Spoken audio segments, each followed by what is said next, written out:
နေစရာပညာရှင်ကြီးအတွက်ကားတစ်စီးလက်ဆောင်ပေးခဲ့တဲ့ဇမင်းသားလေးအောင်စပူအသက်ပညာရှင်ကြီးတွေကိုတန်ဖိုးထားတတ်တာကခေါင်းဆောင်တယောက်ရဲ့အရေးချင်းပဲဆိုတဲ့အတိုင်းနေပညာရှင်ကြီးမျိုးမင်းတန်မြင့်မင်းနဲ့လေးပြည်အတွက် So is DH3 ကားတစ်စီးဝယ်ယူလက်ဆောင်ပေးခဲ့ပါတယ်။မင်းသားလေးအောင်စပူနဲ့နေပညာရှင်ကြီးမျိုးမင်းတန်တို့က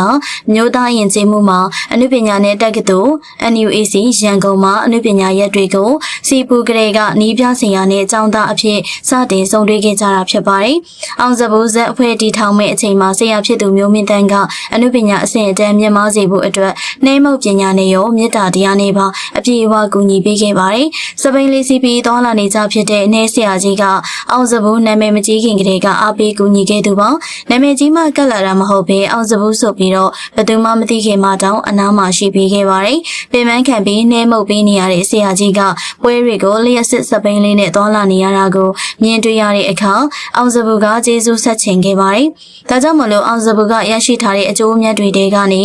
ဆရာဖြစ်သူနှဲပညာရှင်ကြီးအတွက်ကားအသေးကြီးတစ်စီးကိုဝယ်ယူပြီးတော့လက်ဆောင်အဖြစ်ပေးရခဲ့ပါတယ်ကားကိုလက်ခံရရှိချိန်မှာနှဲဆရာကြီးကဝမ်းသာလုံးလုံးမျက်ရည်တောင်မထိန်နိုင်ခဲ့ပါဘူးကားတစ်စီးရဲ့တန်ဖိုးကမနှဲပေမဲ့ပညာရှင်အပေါ်မှာလေးစားတန်ဖိုးထားတဲ့သူစိတ်ဓာတ်ကတော့ပိုတန်ဖိုးကြီးပါတယ်။အောင်စပူကအဖွဲသားပညာရှင်တွေကိုအလေးထားတန်ဖိုးထားတတ်သလိုပြန်လည်ထောက်ပံ့ပေးတတ်တဲ့စိတ်ထားလေးရှိပါတယ်။ပညာရှင်တွေကိုလေးစားသမှုနဲ့ကားအသေးကြီးလက်ဆောင်ပေးခဲ့တဲ့မင်းသားလေးအောင်စပူကဒီထက်ပိုအောင်မြင်နိုင်အောင်မလားဆိုတော့အမြင်လေးတွေကိုမှတ်ချက်ပေးခဲ့ပါအောင်ရှင်။